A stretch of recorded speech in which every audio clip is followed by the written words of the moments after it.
Welcome to the Living Artist Podcast. I'm your host, Preston M. Smith.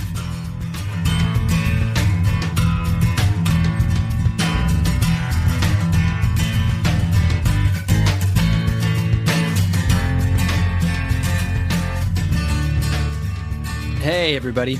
Welcome to the Living Artist Podcast. I'm Preston M. Smith, at PMS Artwork everywhere on internet land and socials. I want to thank you for landing on this podcast. Whether you're a professional artist, just getting started in the art world, a collector of art, or just consider yourself a creative person, this podcast has something for you. I like to think of it as a fun way to rant and talk to other creative people about living the life of an artist, surviving and getting ahead in the art world, and enjoying your life. But most importantly, not waiting until you're dead to make it happen. All right, let's get started.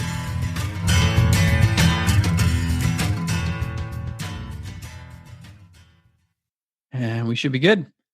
Mm-hmm. Eva, how are you? Hi, Preston. I'm good. How are you today? I'm doing very well. It's been loud out here. We've had a bunch of kids screaming, but I think they took a little break, so I think we're good. All right. How's everything? You're in Ohio. You're outside of Cleveland, correct? Yeah, I am. Oh, well, I love it here. Now it's already sunny and warm. It's in the 60s. And I like nice. that we're not far from the lake. So although I live inside, not on the coast, but inland, yes. Still we have this beautiful lake area where we go and watch sunsets. So we quite like it. You're on Lake Erie, correct? Yeah, not far from it. Okay, that's cool. Yeah, it's Eva is you're a landscape painter, but I would almost consider you a seascape painter. How do you label yourself? I don't or do you not? Yeah. Well, why not? I used to actually paint wildlife paintings and florals and landscapes and whatever. Yes. But about 5 years, I think 6 years ago, me and my family, we lived in Montenegro. That's a small country in the south of Europe. Yes. And we lived right by the coast, right by the beautiful Adriatic Sea, which is part of Mediterranean. Yeah, beautiful. That was the period when I decided to focus on seascapes, because I was so inspired by the beauty of that clear, crystal clear turquoise water. I couldn't paint anything else. I was just mesmerized, and I needed to share what I see. That's so cool. No, yeah, and I think, well, first of all, I love your paintings. I've always loved your paintings. I love your paintings too, Preston. Oh, thank you so much. Yeah, I'm always inspired seeing yours. They're very calming and serene and beautiful, and you can do. We were talking about this a little bit the other day. You can do very, very super realistic ocean scenes, and then you almost border a little bit on some of the more abstract too. But I just have always loved your work. You're my favorite seascape painter, and it's cool to hear that it's cool to hear that you were doing like florals and animal paintings before that. I also had a previous life where I was doing pop surrealism, so I'm always interested to hear how artists transition from one to the other. But so you basically you got the bug when you saw the ocean when you were living in Montenegro. Exactly. And then you couldn't turn back.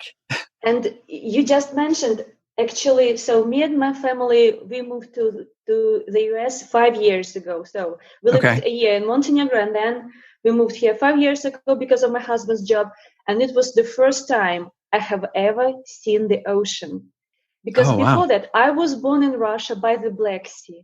Yes. And we traveled a lot, like Egypt, the Red Sea, and Turkey, and France, Mediterranean. And we also saw Baltic Sea. But it was the first time ever, 5 years ago, when we went to New Jersey, when I saw that amazing power of the ocean. It's nothing compared to the sea. It's much more alive, powerful, and like unlimited, unrestricted.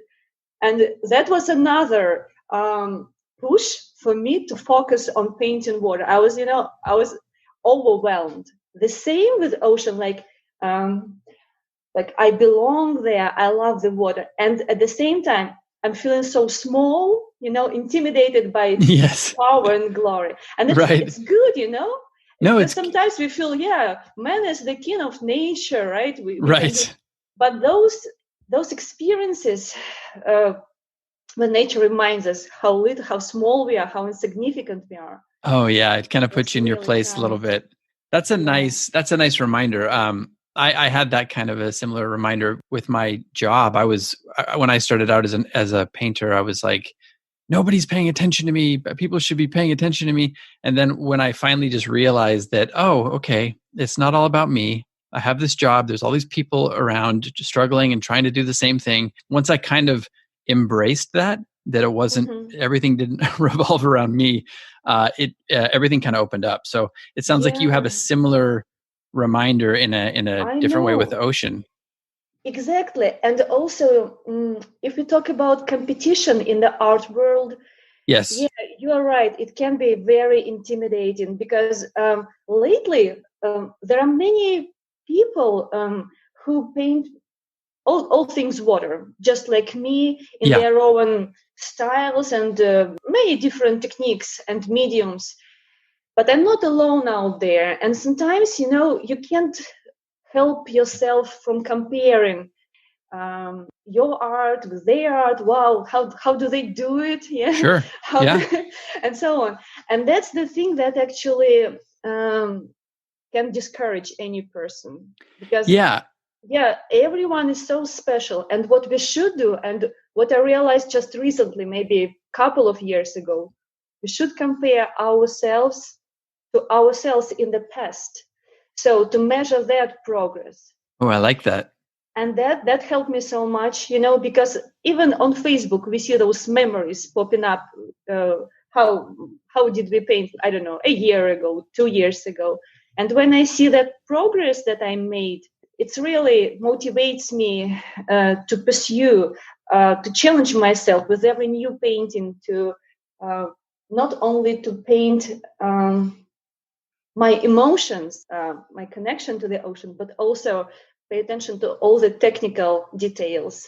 Yes. Edges, colors, contrast, light and shadow, everything. Isn't that interesting when you look back? Because it's very easy, as you say, it's very easy to get kind of intimidated. But it's interesting when you look back and you measure yourself against some of your old work. It's almost like, wow, you can't even remember, how you were at the time. For me, sometimes I look at a painting and I'm like, I don't even remember that coming out of me. It's a nice little contrast. I like that. I think it's hard nowadays, especially with online as well. I think there's so many with like Instagram, especially. It's so easy to get intimidated because it seems like everybody is an artist, right? I know, and on YouTube too. Yeah, the competition is so high. Like, how do they do it so fast and so well? Right. Well, and then you ask yourself, sometimes I wonder if these people are actually doing it. I know there are some people who kind of pose in front of other artists' work and they go, yeah, I'm an artist. There are people like that out there. So nowadays it's kind of like, it's the Wild West of the art world. But that's a good segue. I wanted to talk to you a little bit about YouTube. So that's a platform that you use quite a bit that I don't use that often. I'm starting to. And how's that been for you? Has that been a very good way to kind of increase your exposure? Definitely, yes.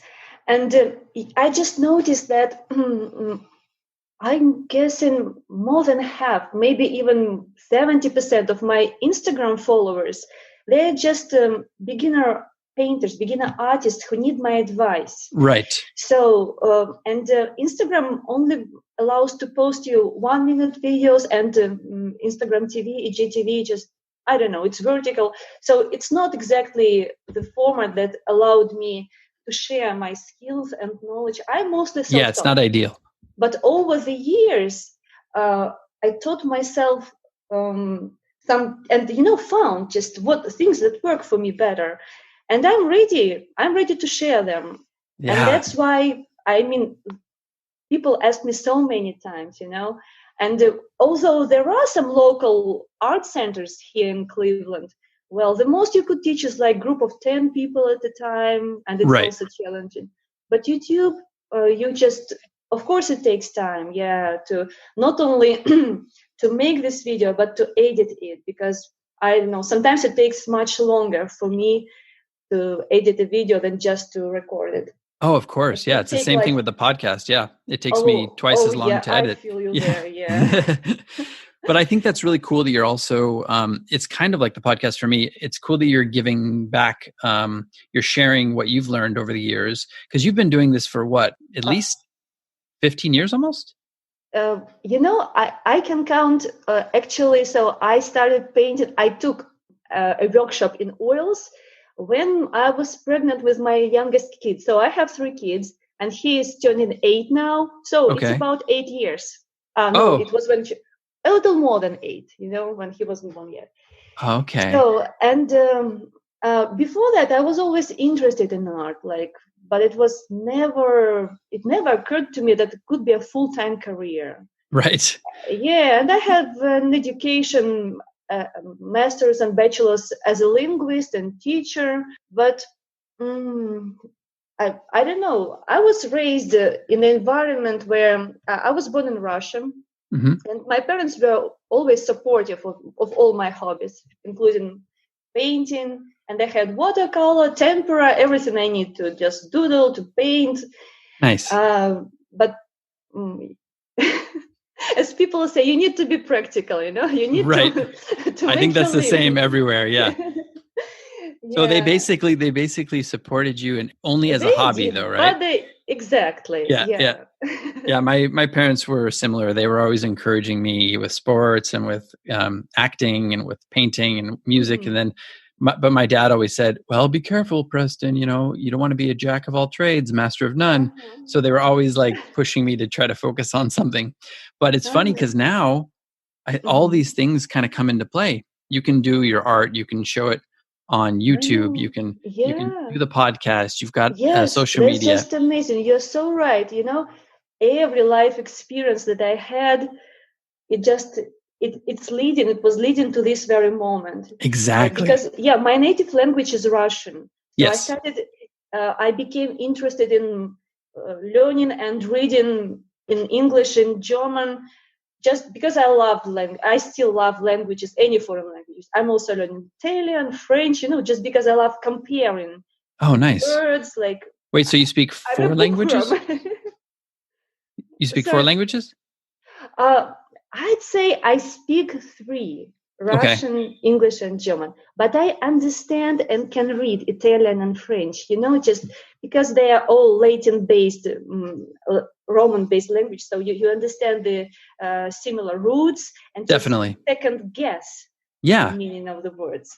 It's funny because I always find that people from foreign countries, they are always very modest about their languages. They're like, "Yeah, I speak 3 pretty well," and then an American will know 50 words of a different language, and they're like, "Yeah, I speak 2 languages." It's like, no, you don't. You know how to curse. You know how to curse about 10 times and then say, "Where's the bathroom?" Right. Well, that's really impressive. I'm always impressed by anybody who can speak more than 1 language. Do you find that goes into your art at all? Or also a sub question, I know you have 3 kids. Mm-hmm. Does that also feed your art? You can focus on one or both if you want. Yes, definitely. So if we talk about, first starting with the sub question, so it was one of the reasons why I decided not to go back to teaching. I was a university professor, teacher, tutor, whatever you can call me, and it was quite stressful. I was at everything that I ever did, I was trying to be not the best at it, but to give my all to it. Right. And when I came back home in the evenings, I was just exhausted and stressed out after a whole day of teaching to people a little bit younger than me. They were 19 and 20 years old, and I was like 25, 26. Oh, wow. So it was also, not easy. And then I was thinking of what should I do, because I love languages, but maybe there should be some other things. And then a friend of mine, she just recommended. She just mentioned that she takes those amazing art classes at a local art school for Yeah. adults. And so I just tried, joined it. Why not? I had time. At that time, I was pregnant with my third kid and I was already on maternity leave. So I had some time to spare. And I Oh, loved it nice. so much. Just the medium, the feeling of the texture of oils and Oh, the yeah. effects I can create with them. I don't know. It was nothing like watercolors and tempera and pencil. Nothing like any medium I tried before. I completely agree. I fell in love with it. Yeah. Oils are amazing. I love them. I just love Yeah. the texture. I love the smell. I I love know. the Yeah, the shine of smell. You're them. right. Yeah, Yeah. it's so great. Well, that's cool. So So I you, decided painting so much. I mean, every day. And yeah, my house was full of paintings. The house of my parents was full of paintings. All my friends have had a lot of them.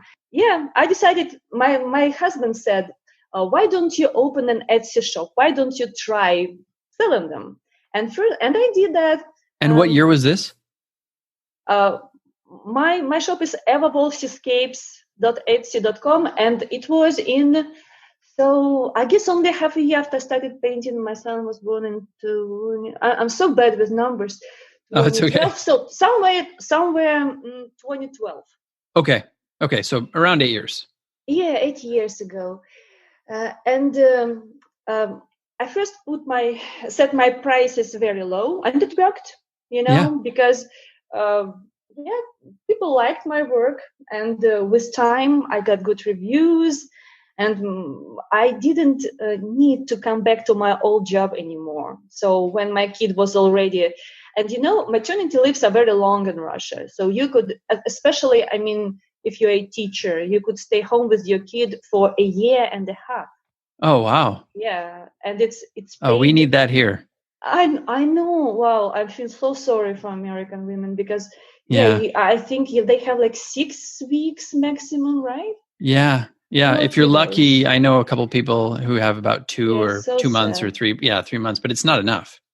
Mm-hmm. That's something I hope we're going to be changing.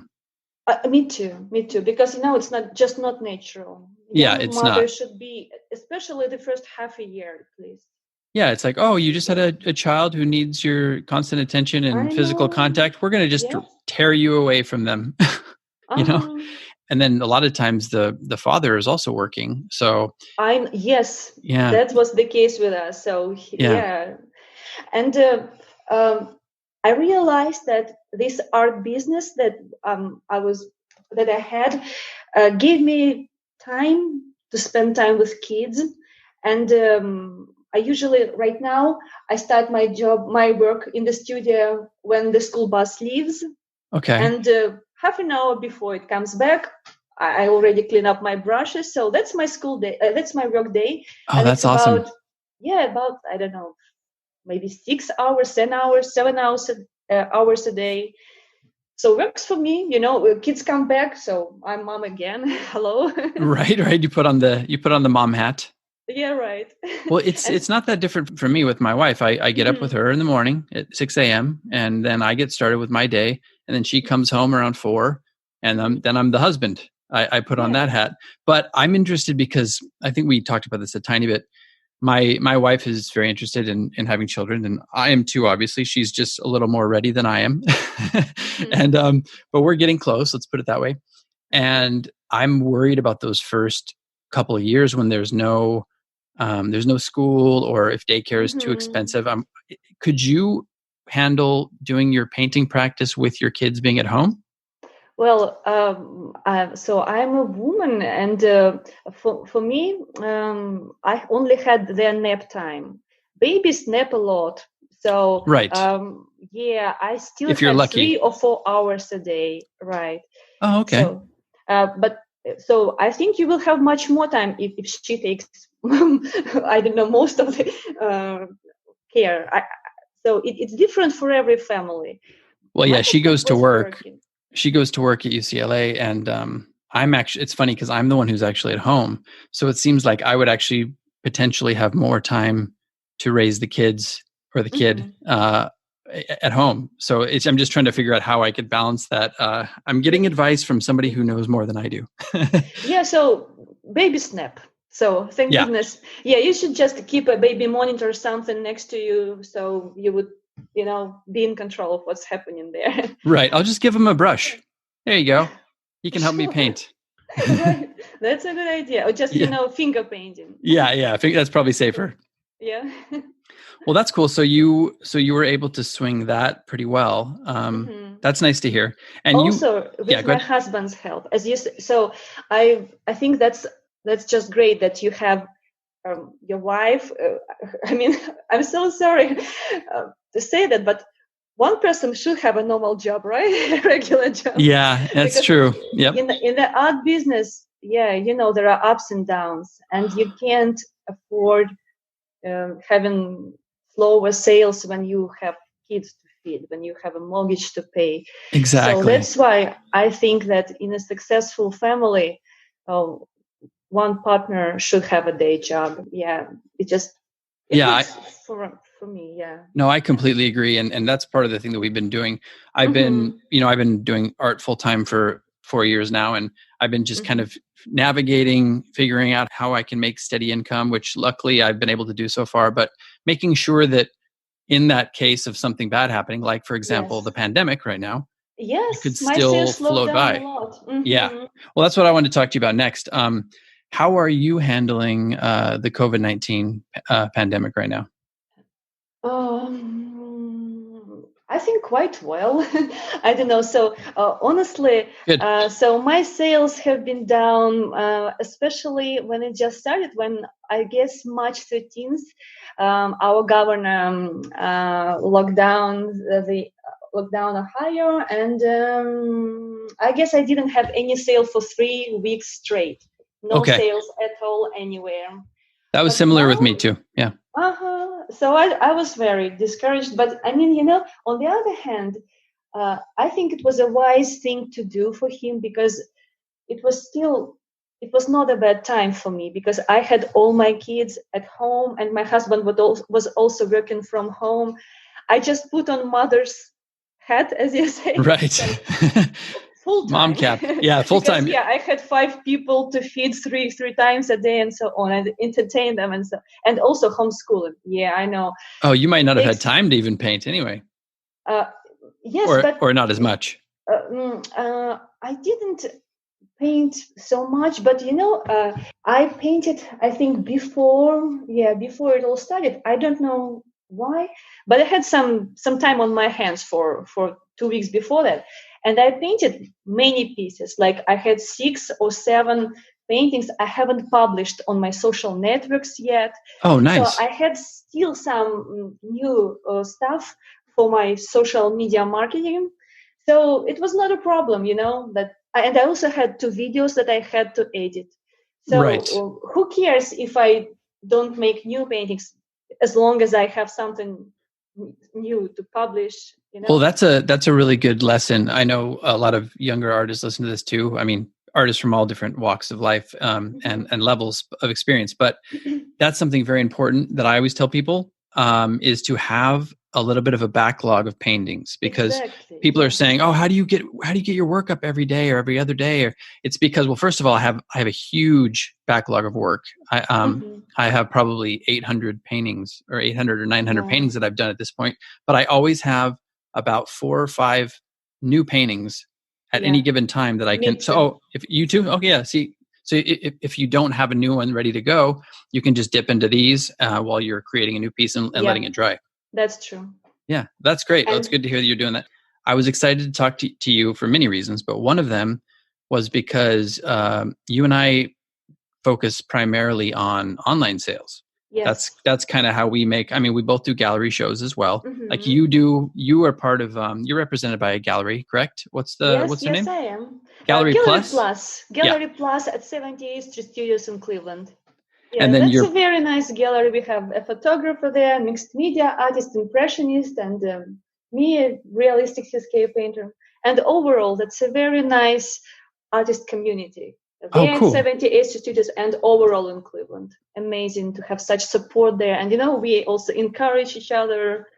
That's It's so very important to important. have a community of artists that Mm-hmm. you can talk to. True. Do you find that you talk to artists more online or with through these communities? Before the pandemic started, so I mostly talk to them in person during all the receptions and all the meetings. But of course, we keep in touch on Facebook, Instagram too. Right now, honestly, I'd say that I have less time on my hands, and I don't spend as much time as I wanted as I want on social media marketing. So I'm posting, but I don't spend enough time dealing with the comments. Oh yeah. Well, and I think that's that difficult. that's important. Yeah, I mostly look through my direct messages and just like comments, but I feel like, I just sometimes when there is a kid next to me, my kid, I prefer just take him for a walk or read a book to him or just talk to him than spending hours saying thank you, someone, and just it just I love them all. And my followers everywhere on YouTube, Instagram, Facebook, Twitter, they give me so much support. But yeah, you've got a very nice following as well. What's important. Yeah. Right now I have a little less time for social networks with the kids around. Yeah, but still it's I hard try to keep them alive. Yeah, I know. It's hard because I find that with me too, I don't have quite as many. You've got like 100,000 plus followers on Instagram, right? 130 something. Yes, that's true.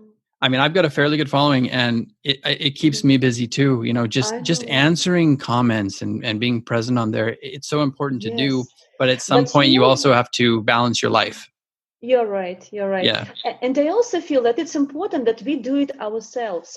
So some people, they outsource social networks, they hire professionals, but you feel that, it's not real. It feels kind of cold. I know. Yeah, so, and you're not hearing from the artist's voice, the real voice. Exactly. So it's worth it that we spend our own time as much as we can. No one expects or judges us, So, but that's real us, what we can do. Yeah, well, no, it's difficult, but it's also impressive that you're able to do that. And what's your YouTube? What's your YouTube following like? Oh, I guess right now 35,000. But I'm nice. hoping to increase it. Yeah, it's just, I don't actually do any promotions, like no paid commercials, ads, no nothing. Just, I'm hoping. Oh, you don't have like pop-up ads on your YouTube? I don't promote my channel. Oh, I see. I don't pay to show, first in your search. Yeah. But I'm hoping that with time it will just grow organically to a couple of hundreds. So I also wanted to tell you that the reason why I have my YouTube channel at all is that although I took some classes from one person and just from at an art center, I'm consider myself mostly self-taught anyways, because I also read books. Yeah, this book and that book, and watch this video, that video. But you can learn only as much as you are ready to learn. And right That's now, so true. I feel I'm ready to give back, as you said, and I have to. I have a responsibility to pass my knowledge. To keep sharing, because that's how it works. It's how it works, and it's how it should work. Yeah. Exactly. Yeah. So don't keep it a secret. And I feel so much gratitude, and I read these comments when people share their stories that, for example, one person wrote that my art teacher told me I will never be able to paint because I can't draw a self-portrait, but thanks to the artists like you, I don't remember how exactly he said, but he can paint now, without excellent drawing skills. Because what I focus on, what I teach in my YouTube videos, is just mostly simplifying, seeing larger forms, larger shapes, and just we can't, and I think even we shouldn't paint everything in every detail. I admire the patience of hyper-realistic painters. They're so cool. Right, but me too. My approach is kind of painterly, and you just take the essence of the subject. Doesn't matter what it is like. Well, and also you can feel the energy when you're doing that. Exactly. Yes, through your lens. Yeah. Yes. So that's what I teach. Like simplifying and just paying attention to light and shadow, to edges, and honestly enjoying the process. That's the main Yes. thing. Well, that's great. And that's so rewarding to hear that too from people. But also, it's interesting that, I hate that when teachers do that, when they're so discouraging, because maybe some artist doesn't learn the same way that you learn. Maybe there's a different way that kind of hook them in and to kind of get them going with art. And it sounds like you were able to provide that for them. So that's awesome. And then also the self-taught thing. I think we talked about this a little bit the other day.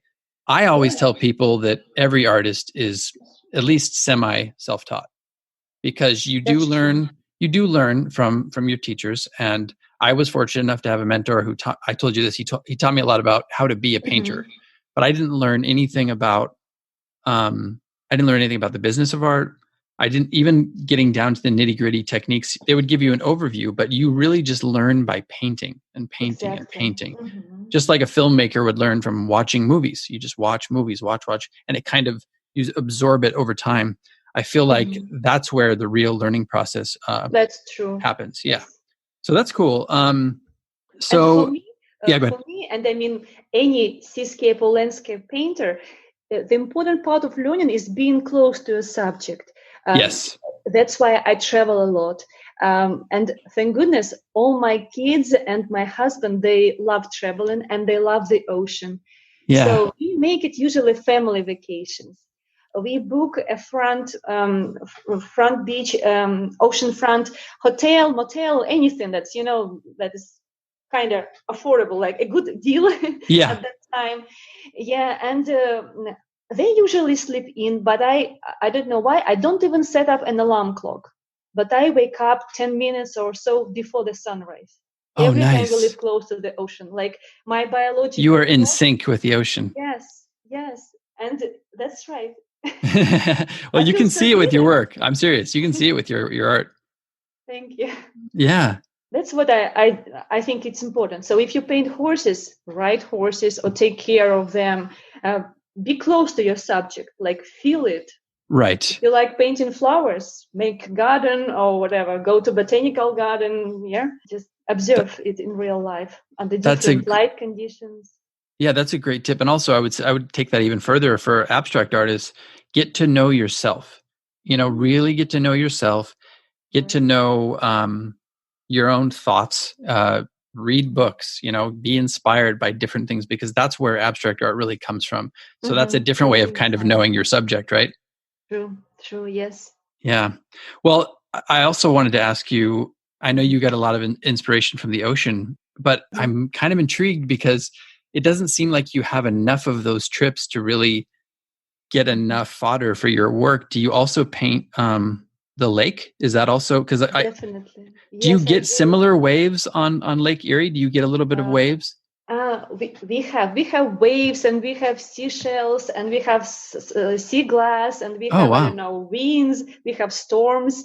I have a photographer friend, Dave Sanford. He lives on the other side of Lake Erie in Canada, and he made a fantastic series of photographs. It's called Liquid Mountains. And cool. You could see waves on Lake Erie in storm season. I think maybe November or December. They are as tall as oceanic waves. They are huge. Oh, wow. I've never been out there on the lake in winter. But whenever it's warm, we always watch sunsets and just spend the day there. My kids swim in the lake. It's clean enough. And it's such a beautiful place. I wish it was salty, though, because there is nothing like salty breeze. Right. It's very healthy. Next best thing next to us. Yeah. Well, now I'm going to start really looking in detail at your work, because I don't know if I could distinguish between your ocean paintings and your lake paintings. I noticed that the Gulf Coast of Florida, on the Gulf of Mexico, it has exactly the same views. Wow. Because we traveled to Clearwater, Indian Shores, Tampa quite a lot. But there, I mean, if I just take a picture of a sunset over Lake Erie and on Clearwater Beach, it's almost the same. Wow, that's so cool. Well, I I love know. that too. And I think people who know your work, when they listen to this, that'll be an interesting little tidbit for them. So Mhm. really quickly, we are at that time. I'm going to stop it real Okay, quick. sure. If you haven't heard about Anchor, it's the easiest way to make a podcast. Let me explain. It's free. There's also creation tools that allow you to record and edit your podcast right from your phone or computer. Anchor will distribute your podcast for you, so it can be heard on Spotify, Apple Podcast, and many more. You can make money from your podcast with no minimum listenership. It's everything you need to make a podcast in one place. Download the free Anchor app or go to anchor.fm to get started. And we're back with Eva Volf, the artist, painter extraordinaire. No, we were talking a little bit. Well, we were talking about a lot of stuff, but you have won a bunch of awards with your work. Is that correct? That's true. Yes. Yeah. What has this been primarily with galleries or online stuff? What would you say? Most of them. So I enter juried shows whenever I see a call for artists that's kind of related to my art in any way, because I don't like creating a painting specifically for the show, which has nothing to do with me or my art at all.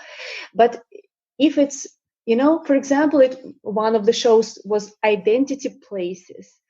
And so how could you interpret it? Yeah, through seascapes on canvas. I entered my full moon over the ocean scene, and I called it Light Seeker. So it was like a metaphor, like we are all looking for the truth, right? Yeah, for definitely. The light, yeah, for God or whatever you can call it. Yeah, and so the full moon over the ocean in the darkness surrounded what was surrounding it was a metaphor for a person looking for the light.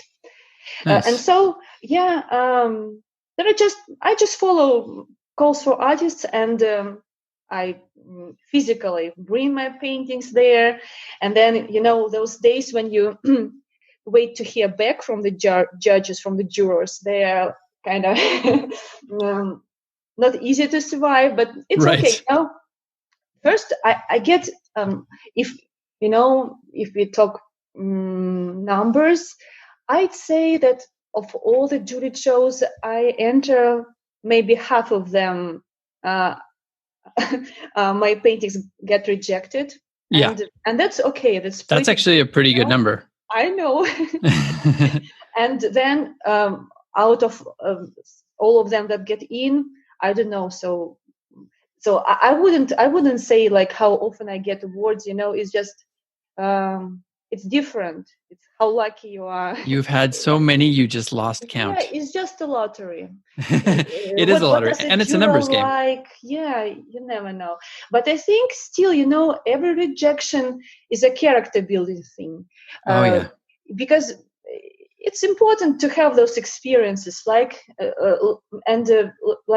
don't know, being rejected, or just when you're already in and you are there at an award ceremony and you hear all the people who got awards and you see their pieces, and sometimes you question, so why is my art any worse than theirs? Why? Right. But there is no answer to that. It's just, there's no answer. No, it's very subjective. Well, and once you learn to accept it. Yes, you do. Yeah, it's human factor. It's just judges' preferences. Right. So, and you know what? I've talked about this on the podcast many times, but I always take rejection as a sign that we're moving forward, that we're doing the right thing, because otherwise you're not getting your work out there. Yes. Yeah. And I still love reception. So you talk to other artists and you even have a chance to talk to jurors. Yep. I never do that, but I mean, I would never come up and say, hey, why did you reject my work? Right. Still, you have a chance to get to know people. Bring a couple big guys with you, why'd you reject my work? We want to talk to you a little bit here. Yeah. Well, we've had, I don't know if you know this about what we're doing at Shockbox in Hermosa Beach, but Mike Collins is the gallery owner there, but we've been working together on putting together some juried shows. And I've had I've been lucky enough to jury about 3 or 4 of them now. And it's really interesting to see the opposite end of that, because before that I was always on the artist end, and you either Right. get accepted or rejected, and you're sweating it. But to be on the other end is very interesting, because so many times it has nothing to do with the work. It doesn't fit the theme, or one of the other jurors went with something else, or any number of factors. There's hardly ever if the artwork is good, if it's at a certain level, it's hardly ever that we're just like, oh, we just don't like your work. It's more like, keep submitting and your work will work for a different show. So that's very it's very true. It's just a great lesson to just keep doing it and to not take everything personally. Yeah. Yeah. And take it as an opportunity to meet other people, to get to know them, to get to see their newer pieces. Yeah. Because still, we are all, even those of us who are introverts like me, right. Still we are social creatures. And yes. I think I learned a lot from my local art community and from just online community too. Instagram, Artfinder, Etsy. I'm inspired by works of other artists a lot, and I like just seeing the trends. And I don't know. I think it's great that now we have access to all the global art scene, and even those ridiculous things. And then a banana, gets sold for millions, for whatever. Right. So even those things, they're part of there's a place for everything, world. I guess. Yeah. It's because of that you and I met. We've been talking online for about 5 years now. But this is the first. Giving each other advice, right? Well, exactly. I'm so glad we do that. Yeah. Me too. I think it's a great lesson. I was going to say, would you recommend that to any artist coming up? I mean, I think that's the best way to get a different kind of education, right? Yes, definitely. So, of course, so I recommend just following the artist you admire, and of course, you can talk to them, but not everyone replies honestly. Yeah. I would just say, just see what they're doing, what hashtags they're using, what works for them. For example, right now, maybe for quite a while already, on Instagram, videos and time lapses, those are the things definitely which boost your views. And that IGTV thing is also cool. Yeah. Because people like to see your in process, how you work. Exactly. Yes. Yeah. And what inspires you, and just your studio. Yeah. Yes. And also it validates that you're actually doing the work, right? Yes. And I don't know, anything you have in your house. So a curious person is interested how it's made. Yeah. Right? I don't know, a mouse I'm holding right now from my computer. So it's actually interesting to see how it's made. And especially when you invest in hundreds and thousands of dollars of your hard-earned money, you need to see how exactly it's made and what inspired it. And I completely agree. Get to know the creator, what kind of vibe he has. I think that's very important. I resisted that for a long time when I started out, because I was very introverted at the beginning too. And I started to realize that people actually want to know the artist. That's one of the biggest determining factors of actually a collector coming back and buying more work, is if they feel like they have a rapport with the artist, or they at least have an understanding of where they're coming from. Rapport. Mm-hmm. Yeah. That's the word, yeah. I mean, you obviously have done that very well. I wanted to talk to you a little bit about online marketplaces. I know you and I are both on many of the same ones. What do you think? What are some favorites of yours? What would you recommend for a younger artist? Like I have a podcast episode about my own, but I'd be interested to hear which ones you'd recommend for a younger artist starting out on. Like, do you recommend Etsy? Do you recommend Artfinder? I recommend opening several online shops. Of course, it takes time. Maybe, open first one and then launch the other next month. Yeah. I'd say Artfinder, Etsy. I would recommend Amazon, but not anymore. I had a shop there, but I don't know. It's the competition there is crazy on Amazon. It's kind of like how eBay used to be. Yes. It's too difficult to get found. I'm guessing, Artfinder, Etsy for me, and Fine Art America for prints. So I Yes. don't do my own prints, but I download the best paintings I have in my Fine Art America profile, so people can just print the images they like on anything. I don't know, on mugs, cell phone covers, like Pillowcase. Yeah. anything. Yes, anything, case. Yeah. Yeah, that's a great way to not only for people to get something on a budget, but to kind of get an introduction to your work. I find that a lot of people who will start out buying a print, then they maybe down the road they come back and buy an original. Yeah. Yeah. Right. So you're saying Artfinder, Saatchi, Etsy. You just got on Singular, didn't you? Yes, I did. I'm still waiting for my first sale. I hope it will be there soon. Oh, it's coming. I'm believing. I'm putting out the sale vibe right now. Right. Well, anything that works, guys. Yeah, right. Because most, and I'm saying all of these platforms, they do their part. So they charge you commission. Yep. But they do their part in marketing your art to potential customers. So the more your art is out there, the better it is. And I just randomly sometimes Google something, and Artfinder or Saatchi, they do that pop-up commercial, ad at the bottom of my screen. Oh yeah, I see those everywhere. My own paintings, So yeah, they're marketing your own work to you. I'm guessing. I'm guessing it's because I'm liking my own work. Yeah, exactly. They just showing favorites. I'm the same way. I'm like, oh, I like this. Maybe I'll buy one of these. Oh, wait, I have it already. It's all right. Guys. It's all right. That's funny. Yeah. It's fine. Yeah. Well, and also, what works for one artist is not going to work for another. Like, for example, I think some artists get frustrated because I've had people reach out to me and go, wow, you're selling really well on Artfinder.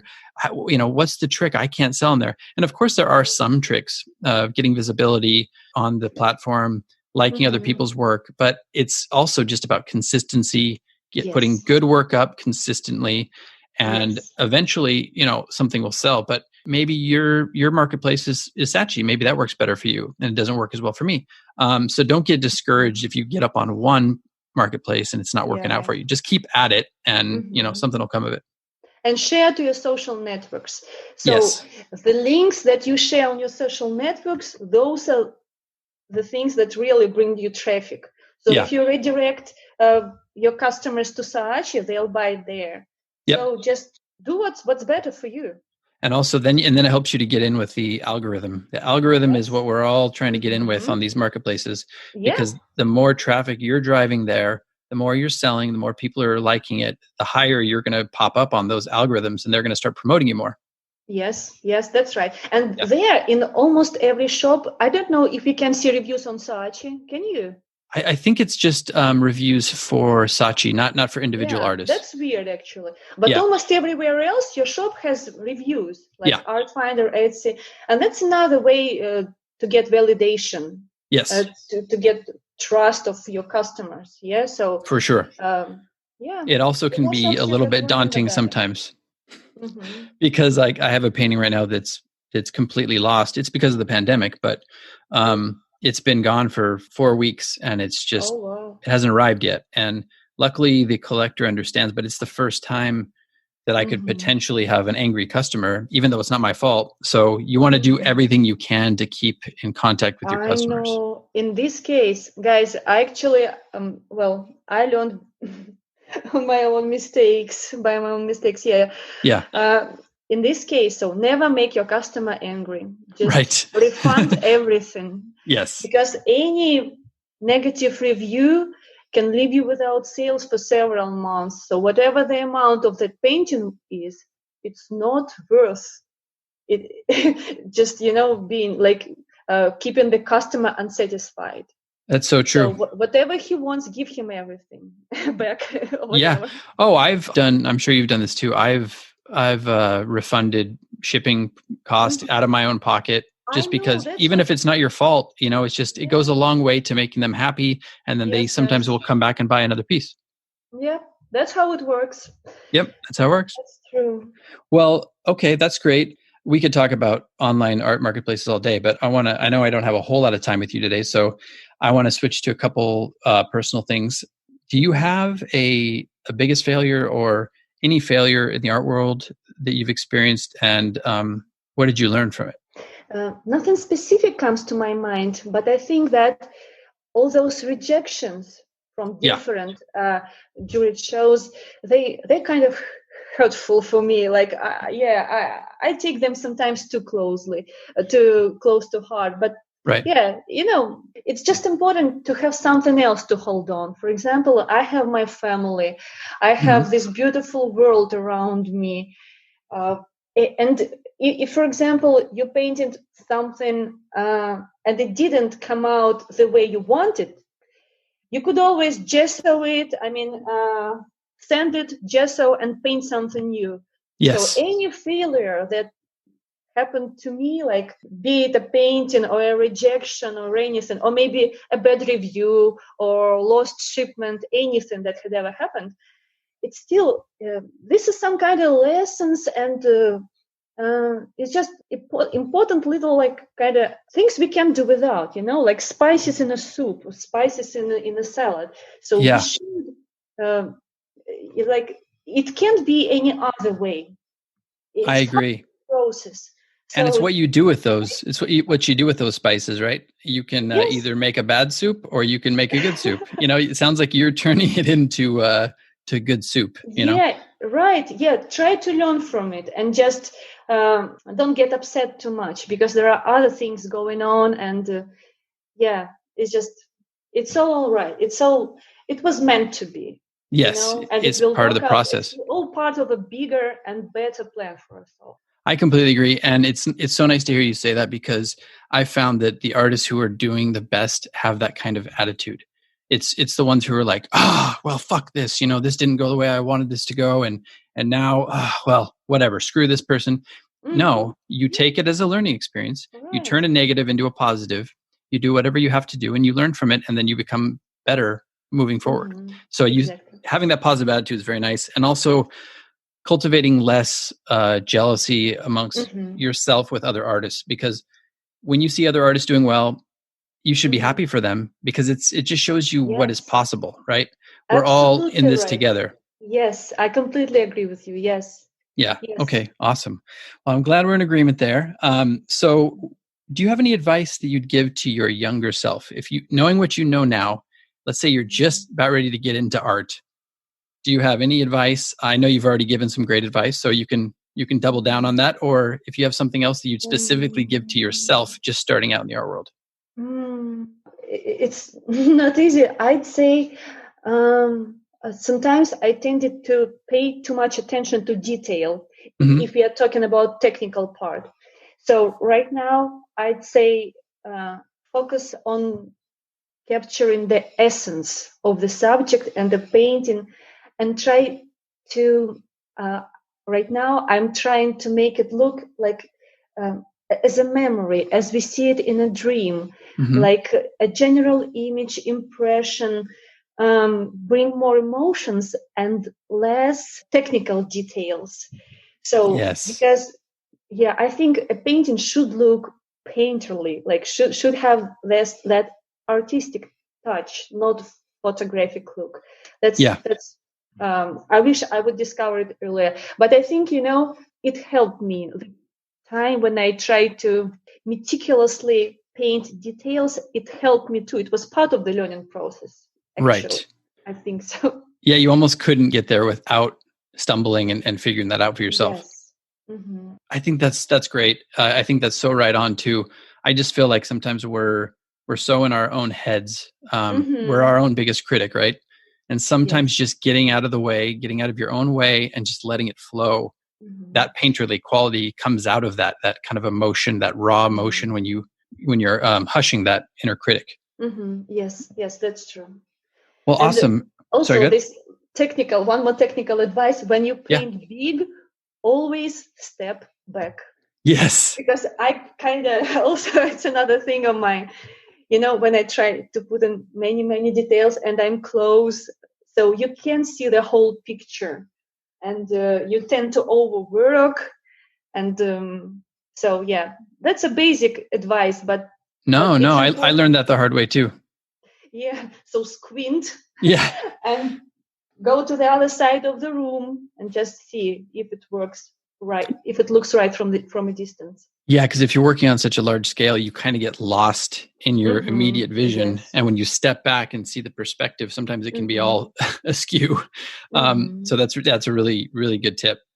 I was going to, we do this thing. I always see artists as superheroes a little bit because we're doing things that other people want to be doing or wish they could do.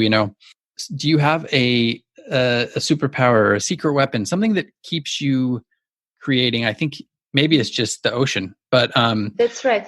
I mean, I'd say it's deeper than the ocean. My secret is, it may sound, like kind of sweet, but my secret is love. I'm sorry, guys, but no, that's what I feel.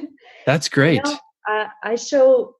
I don't know if it's the right thing to say, but I feel like I'm a happy person. I love my family, and I'm happy to be living on this planet at this time, where we can sell our art online, where we can travel, fly to see places which are not close to us. Actually, right now we have so many opportunities. That's just crazy. We're so lucky. I know. Yes. And there's so many things to you. How can you ever be bored? Yeah. And that's what I try to render, to channel in my paintings, this overall feeling of happiness and I don't know, life and love. Yes. So that's where it comes from. I just feel happier by the ocean with my family. That's let me tell you something. Motivation. And I'm still hoping, although I live in Ohio by Lake Erie, I'm still hoping. So we live here because my kids love the school so much. Yeah. Our schools are amazing here. But when they graduate, me and my husband, we are going to retire to Florida. Oh, there you go. Yeah. You're upgrading bodies of water. Yes. Right. Well, let me tell you something. It shows in your work. The love, the passion shows. I think the reason why love is so important is because it shows that you are a very passionate, deep person, and that you can't paint anything of great worth without having some sort of depth to your person. I think that's why some artists who suffer so much also have beautiful work. I suffered in the past. I'm glad I'm not suffering anymore. I'm glad I'm happy now. But I think it's a similar thing. Some sort of deep, intense emotion is what creates great art. And I'm so happy that yours is love and not hate, because your work is amazing and everybody needs to check it out. So where can people see your work online, both social media and a website? Just my name and last name, Eva Volf, EvaVolf.com. I also love my Etsy shop, EvaVolfSeascapes.etsy.com. Check out my YouTube channel, my Instagram for behind the scenes videos and just my future projects, ideas, inspiration.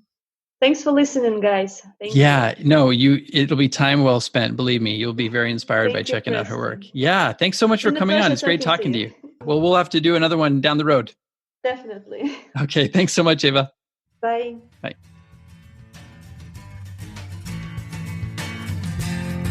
This has been the Living Artist Podcast. Thank you so much for listening. I just want you to know that I appreciate you being here, and I'm grateful to be in your ears. Your art and creative life on this planet is meaningful, so thank you for sharing it with me. If you like this podcast, whatever platform you're listening to it on, please subscribe and share it with your friends. You can also leave me a positive review to show your support. This helps me to reach more people with the algorithmic magic and keep the show going strong. If you want to see more of what I do and check out the art that I create, you can visit my website at www.pmsartwork.com or follow me on social media everywhere at PMS Artwork. That's it for now. See you back here next time.